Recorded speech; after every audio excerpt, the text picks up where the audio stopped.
listen-only mode.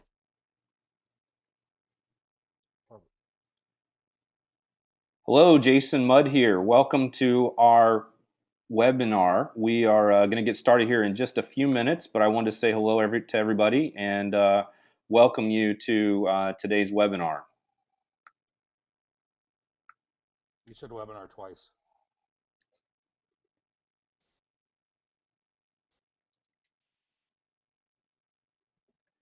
Michael, are you ready to get started? I'm ready to get started. All right, here we go. Let's see.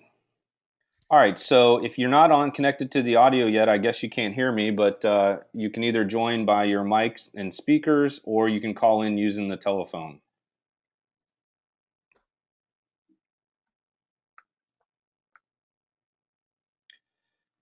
So again, this is Jason Mudd with Axia Public Relations. Welcome to our webinar today. It's a Meet the Media lunch with Food and Beverage Magazine. I've got Michael here, the editor and publisher and executive editor of Food and Beverage Magazine. Welcome, Michael. Hello.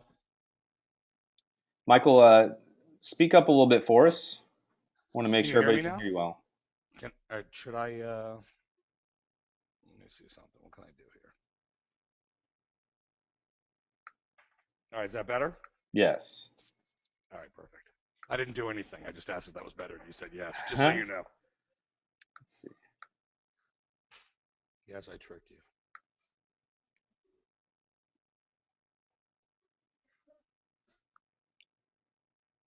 Okay, so welcome. We're glad you're here with us. We're going to be asking Michael questions throughout the webinar and would encourage you to tweet us at AxiaPR and using the hashtag #MeetTheProducer, which let's just change that real quick because that should be Meet the Editor.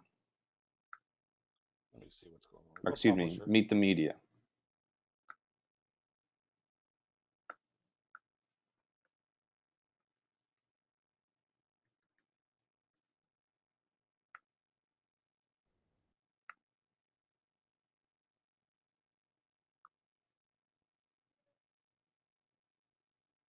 So just for everyone's awareness, we are recording this webinar and it's copywritten by Axia Public Relations. There will be a download available for those that want to listen to it later.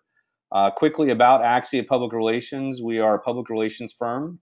We specialize in building strong brands and great reputations for our clients nationwide, and we use many PR practices and services to accomplish this.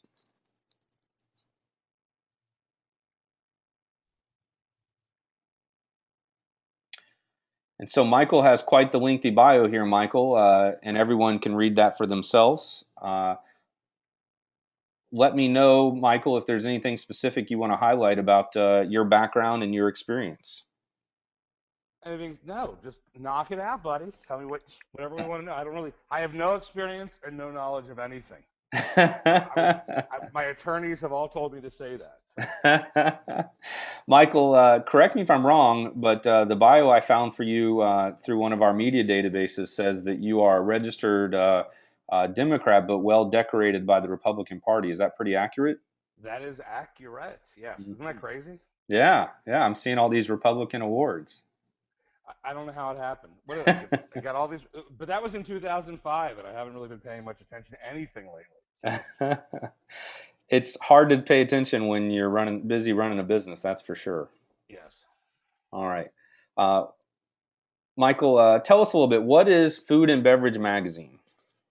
Food and Beverage Magazine is the industry trade. Well, it started off as the industry trade publication for the food and beverage industry, and sort of turned into its own life form at this point. Because I know we have 3 million people that come to the website a month now, and there can't be that many people in the food and beverage industry interested.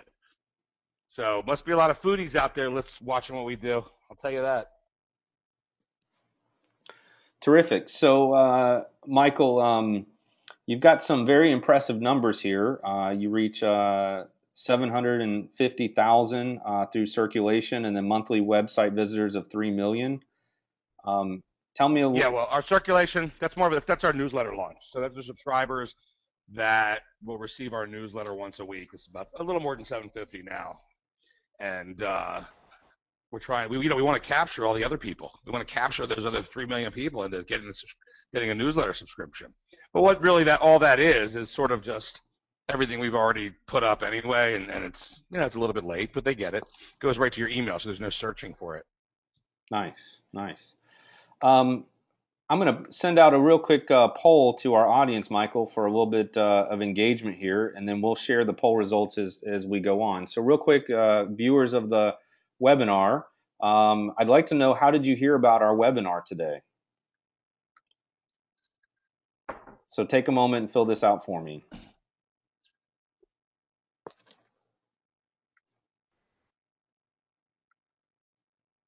Okay. There we go. We've got some people voting. Thank you. Continue to vote for us. Wow, almost everyone's voted so far. Just need a few more people to vote, and then we'll have our full results in. If you haven't voted yet, take a minute. Tell us how you heard about us. Waiting for a couple more people to vote. So, oh, there we go. Everybody's voted. Thank you so much. I'm going to close the poll, and I'm going to share the results. So about a third of our participants today, Michael, got a personal invitation, 1/3 an email invitation, social media, and then 11% heard otherwise. So if you're in that 11%, message us. Tell us how you heard about us, or real quick, just hashtag Meet the Media on Twitter and tell us how you heard about it, so we can continue to promote these great webinars and bring you more content on an ongoing basis. All right, so Michael, we want to talk about the magazine direction, as well as ongoing topics. And so take a minute and just kind of tell us, at a high level, what is your vision for Food and Beverage Magazine, and where are you taking it? Well, when I started the magazine, it was really to have one person reading it, one person a month. All I wanted was one person a month to read it, get inspired, and go out and do their own thing, right? Entrepreneur spirit. That's all I wanted. At this point, we're now at the place where it's time to get information out. There's so much going on. There's so much activity. People are moving jobs all over the place. And with all the social media right now, you can track these things, which is exciting. So people know if their favorite chef went from one restaurant to another. So what we like to do is put it out there and let the industry know what's going on. Because a lot of times these guys are working. They don't know if John Doe from El Capitan went over to Chez Nou. But this way, we're able to spread that news, spread the messages, and people can sort of follow their chefs, follow their friends, learn about really cool trends. That's fun, because we see a lot of wacky stuff coming out of the kitchen. A lot of wacky stuff coming out of the kitchen. And is that a trend or is it not? I don't know. Then we see restaurants that are out there going against the current trends. And those things are a lot of those establishments are really successful. So it's sort of, we want to get that information out there and get it in the hands of people. Maybe I should do some polling, because that would be kind of neat. I kind of like the way that looks. Yeah, absolutely. Michael, the one thing that's really impressed me over our conversations is how you've really just been brilliant in leveraging the power of the internet and social media to, in my opinion, to really lower the bar for, how do you say, for access. Meaning, you're now allowing the aficionado, the at home chef really get connected to the industry and know what's going on in the industry, and so you don't have to be an industry insider to get your magazine and be connected with its content. No, not anymore. And we printed for 15 years, and I stopped printing because I couldn't print enough to fill the need. And the only way to have done that would be to charge so much more to our advertisers, or actually to charge for the magazine itself. I didn't want to go there, because the information, I think, needs to get disseminated. I think it needs to be free. I think people need to go out, need to learn and educate themselves. And I'm not really one to say, hey, you're going to have to pay me for doing that. So that's one of the main reasons we stopped printing it. So we're all online now, 100%. And I don't even charge people or try to capture them when they come in. If they're interested in receiving a newsletter or more information, then they can send us an email, and we're all about helping. But when it comes to getting that information out, it's information that needs to get out. Well, I have definitely come to appreciate and realize that you are extremely helpful, resourceful, and just willing to give of your time and connections to help people be successful. That's what. No, listen, they helped me when I first started this magazine. Wolfgang Puck sat me down, handed me a huge folder of every one of his vendors, and told me, you tell them you are my friend, and to advertise." Now that's an unbelievable. You can't have that. Like, who goes out of their way like that? So I have to give that back. I got to pay it forward. Absolutely, that's brilliant, and as you mentioned to me, that really gave you a leg up, and so you recognize that you can't not help other people be successful because of all the help you've received. And I think when people reach the level of success like you have, there's no way they can say they did it on their own. I mean, certainly they were a big part of it, but other people along the way had to be Absolutely. helpful. So, well, good. Anything you want to add as far as the topics and the sections that are in your magazine?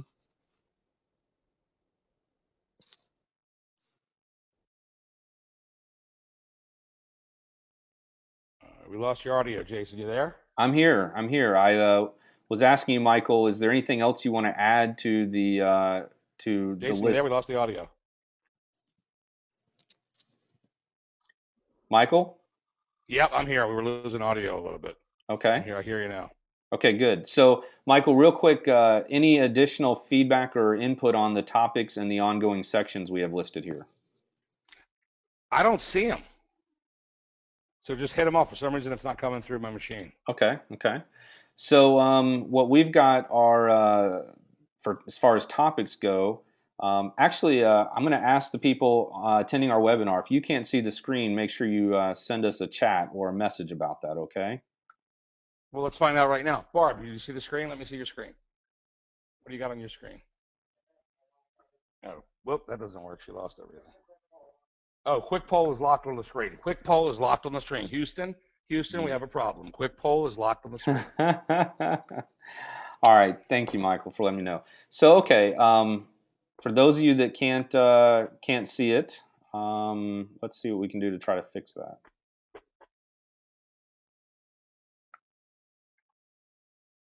I'm gonna stop sharing my screen. Ooh, Now I'm going to show my screen again. there you go. What Now do you you guys? go. Now you go. Now you can see it. I Thumbs can see it. up. Okay. Thumbs Okay. up. So, Michael, these are the topics and the ongoing sections that we see on a regular basis on the magazine. In the magazine, any updates to these? Any corrections or clarifications or additional input? Well, a lot of times, we'll get stories or we'll get real press releases from guys like you, or I'll even bump into someone cool and want to write about it, and help their business a little bit. So we figured out that we had to put it into sections. You have to compartmentalize stuff, right? Whether it's a trend or whether it's a restaurant or bar or caterer, whether it's a chef that moves from one place to another, that would be under industry news. We get a lot of travel related stuff. And quite frankly, a lot of people, if we had everything put up on the website and just scrolled it through, nobody would pay attention. It'd be way too lost. Somebody may not be interested in the travel stuff, the hotels, what the restaurants are doing. And, of course, we don't run a lot of lobster specials kind of stuff. But if someone changes a menu, or there's something important or something different or something that is interesting to the reader, and I am the judge of what's interesting to the reader because that's the role I've chosen. So I am that minister, and I can control that, just so everybody Right. knows. We put it in the section that it goes into, hospitality news. And again, we don't break up when we have advertisers on board. We don't break our advertisers up that way. So they get to be in everybody's section. But the reader, it just makes it more. What's the word, Barb? What's the word? It makes it more navigatable, User friendly. navigable, user friendly. Let's stick to that. That's the All right. cheap way to say it. There It you makes it go. more user friendly. Yeah. There you go. I'll take it. I'll take it. All Now, a right. lot of the drink stuff, I see here libations was on there. Mm-hmm. I don't love to put up drink recipes. I'm not a big proponent into the cocktail world. I look at a lot of those people like they're silly. They look at me like I'm crazy. I get it. I kind of mock that a lot.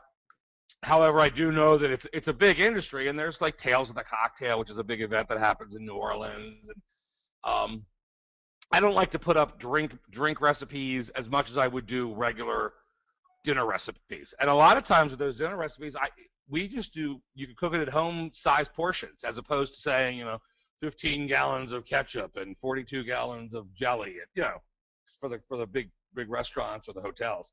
I sort of break it down a little bit so people can try the recipes at home and have some fun. Nice, nice. Yeah.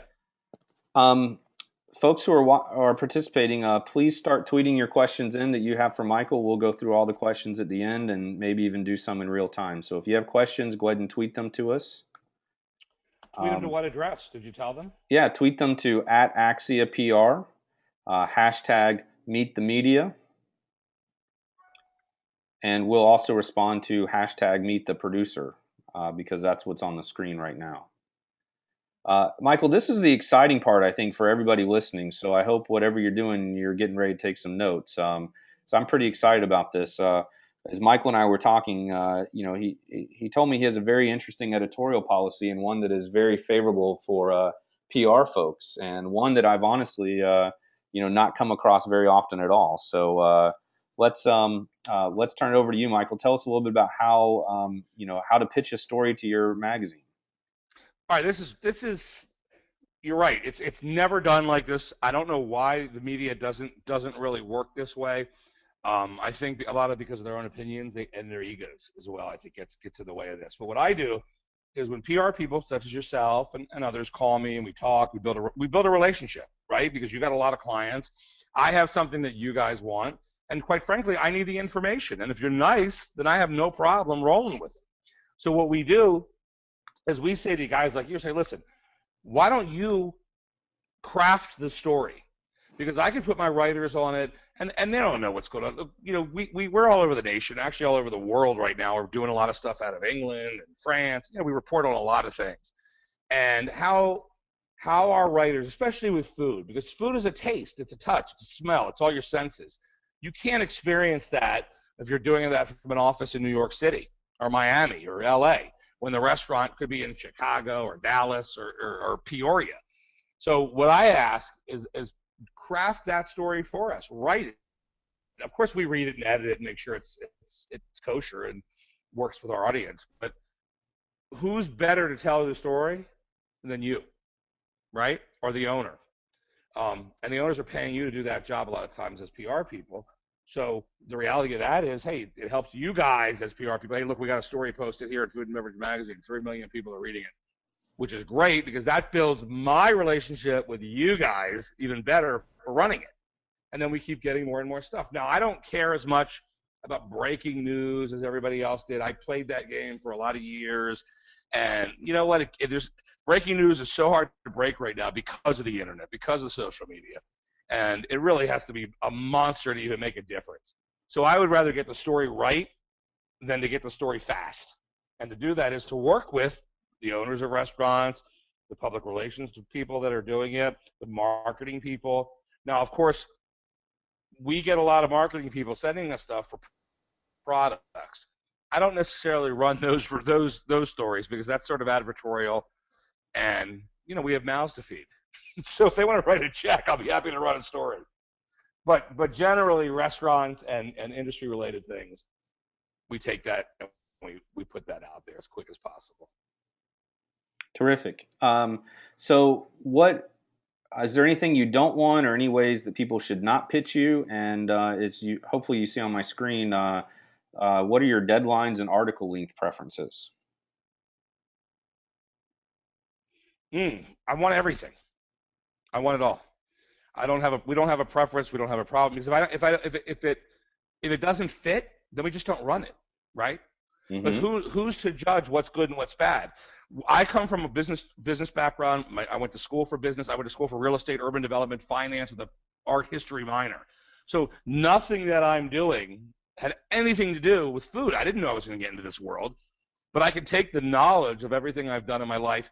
I used to own a chain of wholesale floral shops all over the country. We franchised it. That had very little to do with food.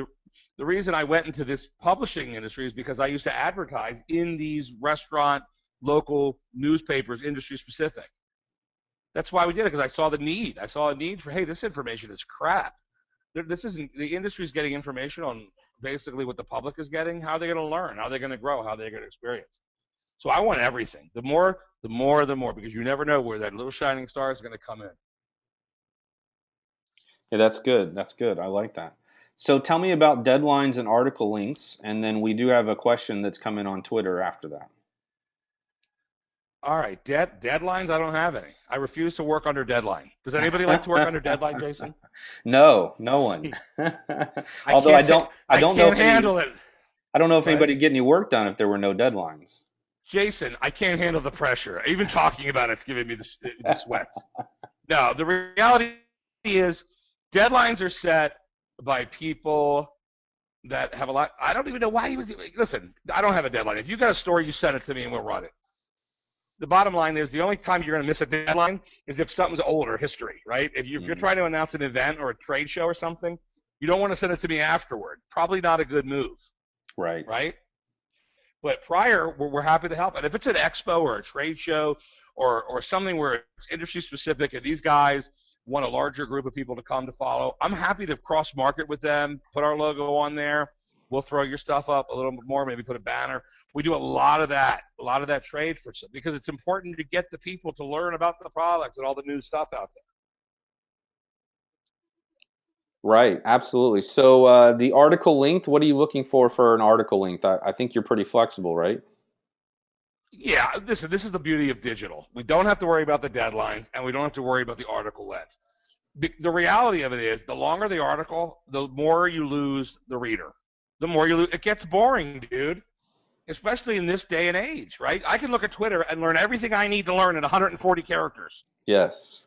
If I've got to read 400 words or more, 500 words or more, right? What's the point of that? You lost me. Because in the meantime of me starting to read this story, I'm getting Facebook clicks, my phone's going off, it's getting text messages, all these things. So I like to say be as concise as possible. You know, we went through school and we've always learned about the KISS method of business. Let's keep it simple, stupid, right? Uh-huh. It's the same thing. Now, here's where that conflicts. You can't just put a posting up or an article up with 140 characters. It just doesn't work because you don't have the footprint's not there for people to look at and notice. So obviously you've got to put pictures in. The more pictures, the better, right? And then you work a few sentences as maybe a paragraph, but the shorter it is and the quicker you get to the information and the meat of it, the more people are going to be interactive with it. I agree, absolutely. Okay, so I'm going to ask you a question we got from Twitter, but at the same time, I'm going to launch a new poll for us. And that is, where are you located for this call? So the question I'm getting on Twitter is, tell us about submitting photos. Do you want photos submitted? Do they need to be of a certain quality? Do you send out your own photographer? How does it work if we submit a story to you? What are you looking for visually? That's a great question, and I'll tell you, every PR company, I would say 90%, stumble and trip when I get releases with no pictures. I don't know what other media outlet wants that kind of stuff, but if you want results, you're going to send the pictures. A lot of times I'll get links to those drop boxes and picture boxes and all that great stuff. You know what that does? Turns me off and I just delete it. If I have to work for someone's press release to get a story up, or my people have to work for that. We don't have time for that. There's too much going on. So send pictures, make them the what's representative of whatever it is you're trying to do, right? I mean, a picture of a grape for a wine company ain't so good, man. I want to see your bottle. I want to see your name. Do something important. Tag your pictures. Call them something because we just save the picture under whatever name you call it, which then we put up, which then propagates under that name. So if there's a number on that picture, like XY did it, whatever, all that other crap that you see behind image names, that's not going to propagate through the internet. You should put the name of the company, maybe the name of the product, and what you want, because that eventually will hit somebody's machine that normally wouldn't have seen that. And you're giving great advice here, Michael. I really agree with you on that, and I do think And it's and overlooked. let me just add, Jason. Yeah. Also, we can then update our social media because there is a picture. I'm not putting Facebook posts up. I'm not sending out Twitter stuff with just words. It doesn't work, man. You know, I have over 200,000 Twitter followers personally, and the more I send out pictures and the more information I can use with that, the bigger the response. I'll get reshares and retweets and all that kind of stuff, and it's great. But without images, you lose it. You lose. You're fighting a losing battle there. Okay. Excellent. Let's see. So the poll, I'm about to close it out. If you can still vote on the poll, please do. And let's see. We've got almost everybody voted, waiting on maybe one or two more votes.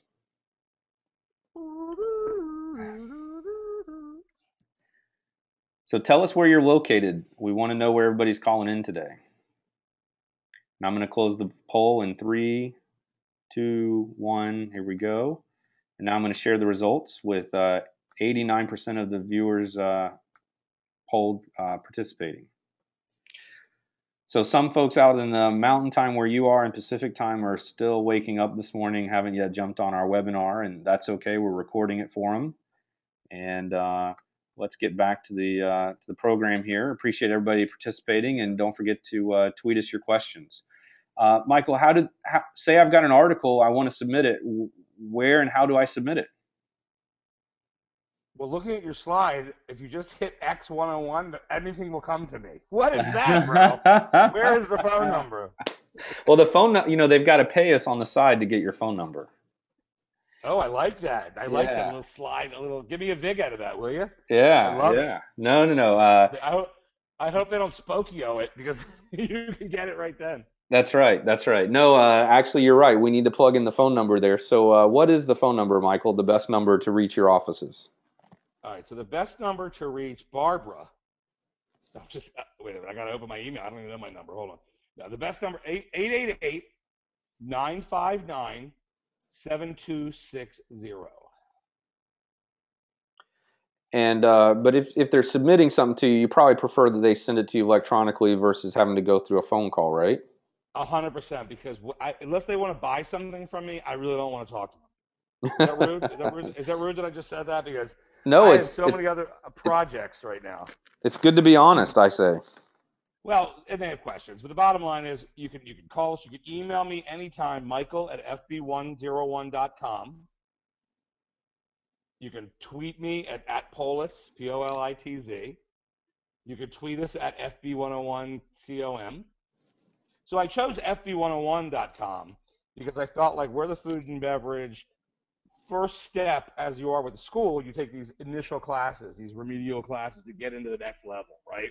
So which is the 101 classes in college and in high school. So that's where that came from. I like it. Okay, so Michael, if I've got an article and photo, because we can't forget the photo, you made it clear, to send to you, email's the preferred way to do that. Oh, and social media links. Don't forget that part. And when should we contact Barb? When we feel like dealing with somebody a lot prettier? Well, that would be me then. Unless she's got a French braid, then she looks cute. All right. So wait, what was it? So I want pictures, I want story, I want social media links, because you're not doing justice to your brand, to your clients, to whoever it is. If I don't have those links, my guys then have to either go back and ask for it, right? Mm-hmm. But remember, they're inundated with stuff. So what are the odds of one of my guys that's writers or my web guys are going to go back to ask a PR person or a person, hey, what's your web address? What's your food? What's your Facebook address? What's your Twitter account? What's your Instagram? Like, we don't have time for that. Yeah. So it's a natural. Ain't nobody got time for that. And nobody got no business for that. Now, the other thing is there's something, what is it, click to tweet. Have you ever seen that click to tweet that goes out on press releases sometimes? I'm not familiar with that on a news release, but I'm familiar with it on web pages. Okay. It's brilliant, man. When I get press releases, that either you can click the button and it opens up your Twitter and then it automatically gets tweeted. Or just put exactly what you want written, right? Yeah. You know, Jason's Fabulous Margarita Mix, at Jason's Fabulous Margarita, whatever it is. And then we can just go and we just launch it. Like, done. There's 200,000 other Twitter followers that are going to see that right away without us asking to have to get it, without us having to we'll just do it. Right? We do that a lot with, look at your handsome face. We do that a lot with our cover stories. We just got Michael Ballard from Full Throttle Saloon. If you're familiar with that.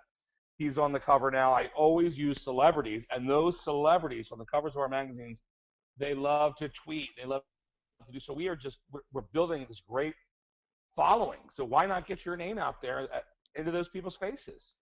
Well, you're right. You're building a great brand, and that brand is attracting followers. And the celebrity tie is genius. And so if my PR firm or my company works with a celebrity or represents a celebrity or has a celebrity doing endorsements for us, what are your guidelines? What do you look for in a celebrity cover?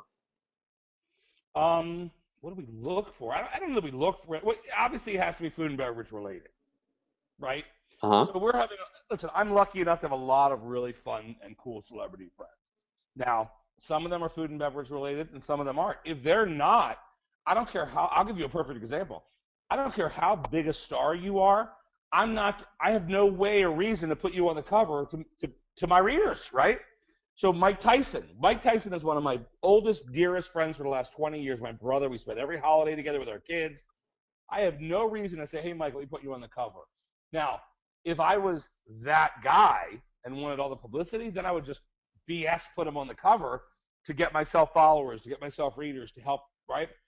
But that's not going to work because any of those people, if Mike tweets out, I'm on the cover of Food and Beverage Magazine, and with 10 million followers, right? Who cares? Because those followers, they don't give a crap about the industry and about what we're writing. They just wanted Mike told them to do it, so they went to do it. So our numbers then for you guys in the press, in the public relations business, and for our readers, they're false. They're all false. We could pick up an extra million followers or readers or whatever it is, but it's a million people that really don't give a crap about the industry. So I don't do that. We don't play that. All we do is if you're related to the industry and you're really nice, we like you, we'll do it. We had CeeLo Green. I had Pamela Anderson in a lettuce bikini years ago. Danny DeVito, Robert De Niro. I mean, you're talking about big guys that all have restaurant interests in some way, shape, or form. And then, of course, we've had Wolfgang Puck and Bobby Flay and Mario Batali and all the chefs. And now we're going to be focusing Michael Ballard, as I said, Full Throttle Saloon. We're going to be doing a focus on my friend Chef Kerry Simon, who has this horrible, debilitating disease that he just got, but he's had such a great life and such a great career that we want to really highlight that and not the disease that everyone's focusing on right now. So those are the kind of things that we do for the cover stuff. Cool, cool.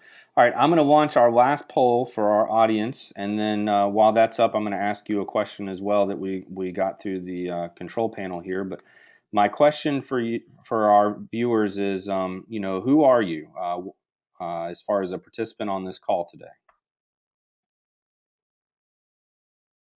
And Michael, I want to ask you, or somebody is asking here, someone submitted a question. They're wondering, are you doing a holiday gift guide, or what does your holiday coverage look like? All right. Well, here is what we do with that. That's a great question, only because we get a lot of emails and a lot of stuff about holiday gift guides. Somebody's One of the calling what? about that right now.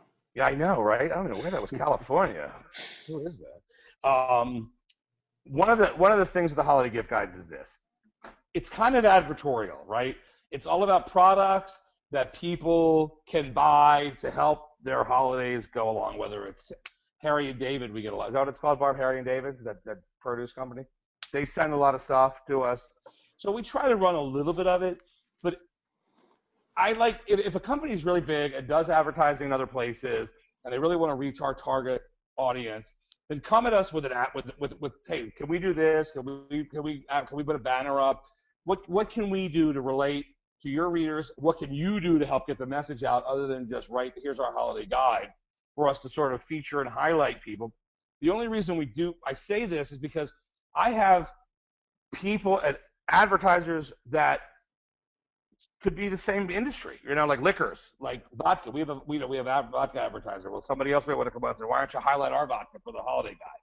Well, because Siku Vodka is paying us to promote them and to build their brand and to help them in the market and to use my Rolodex and everything else to make them a bigger and better brand. It's not fair for me to say, okay, come on, Grey Goose. You have a pretty name and everybody loves you, so let's put you out in our holiday guide. So we don't really do a lot of that, but submit it because if the companies are smaller and need the push, I'm all about helping the entrepreneurs. I'm all about helping the push. So I love it's that sort of a about you. double-edged sword. You say that, and you're genuine about it. I love that about you.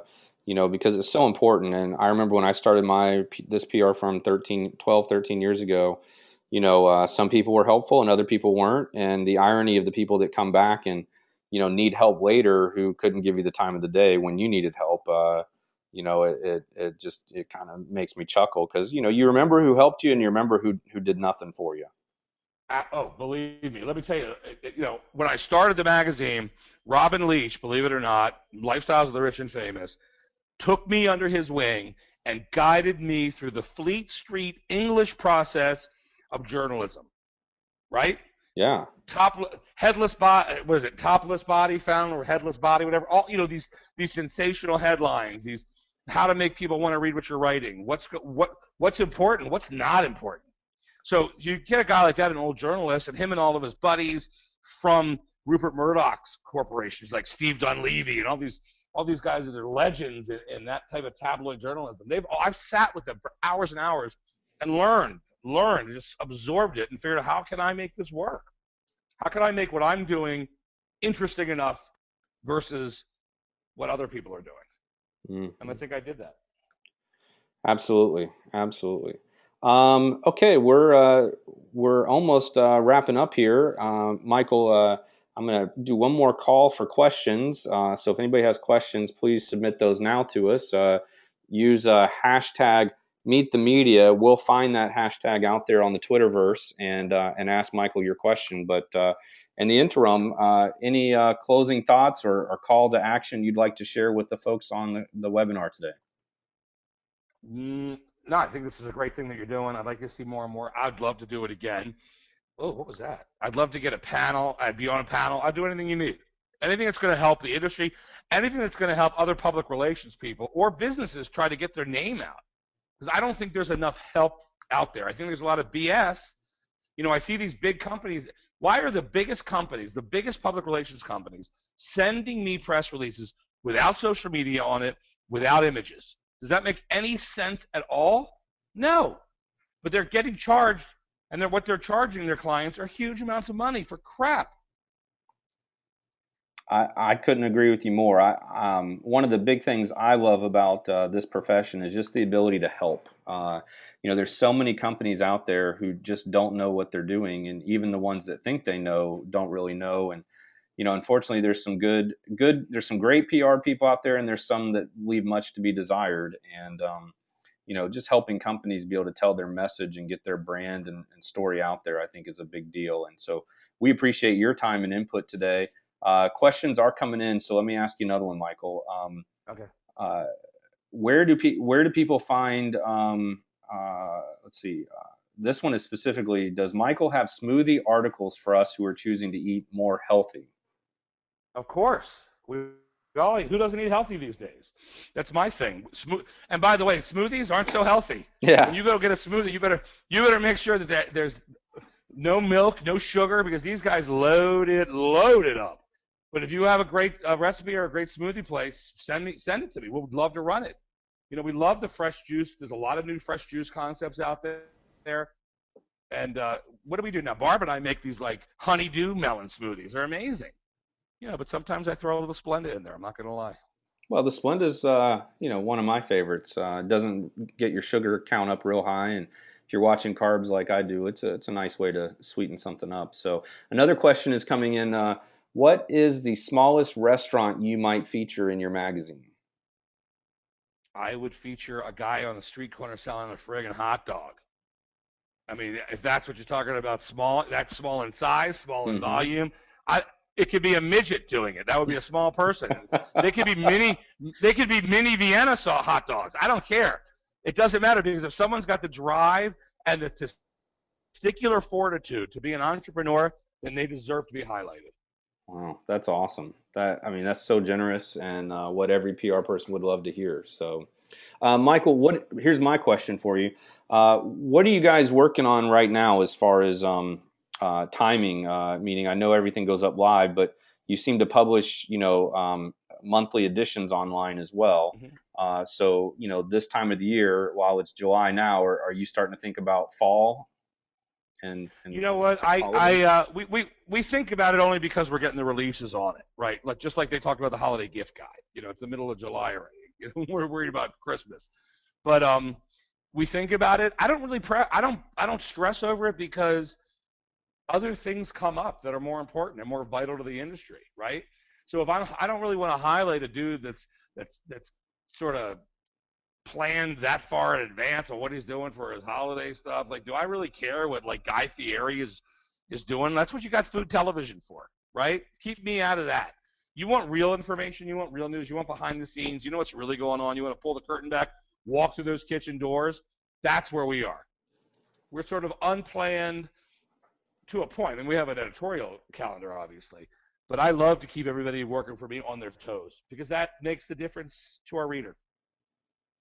I like that because not only does that seem to be, you're a laid back, cool guy, but you have a passion and intensity about you when it comes to business, and you recognize business moves fast, and you need to move faster, and that's why you've survived and why you've had such a leadership position in the industry. So I admire that about you, and how do you say? I love to tell my people, um, that how do you say perfect is the enemy of done, but at the same time you're going to come up with a better idea tomorrow than the idea you had today, and I believe in constant improvement and doing things Mm-hmm. even better. So um, Michael, I appreciate your time. I'm just going to let our attendees know that we have another webinar on August 6th with Nancy Weingartner, who's the executive editor of Franchise Times.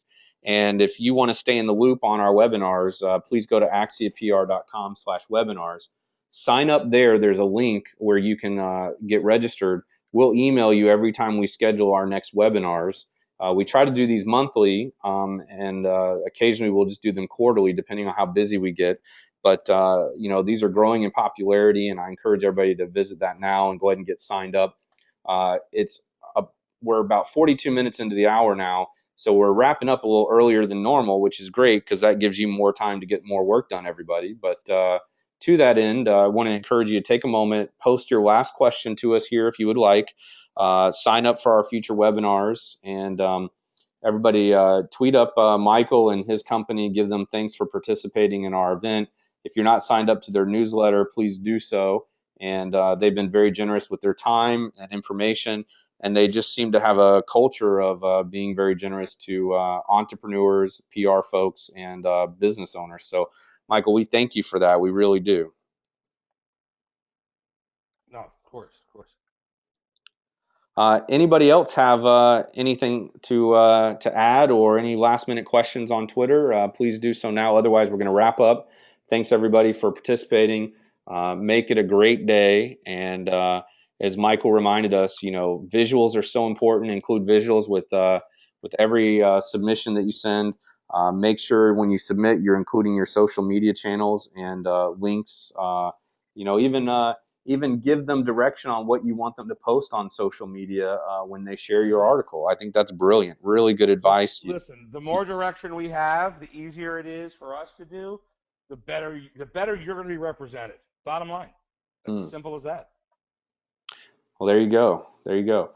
All right, Michael. Hey, thanks. I'll be in touch, and everybody have a blessed day. Thanks for participating.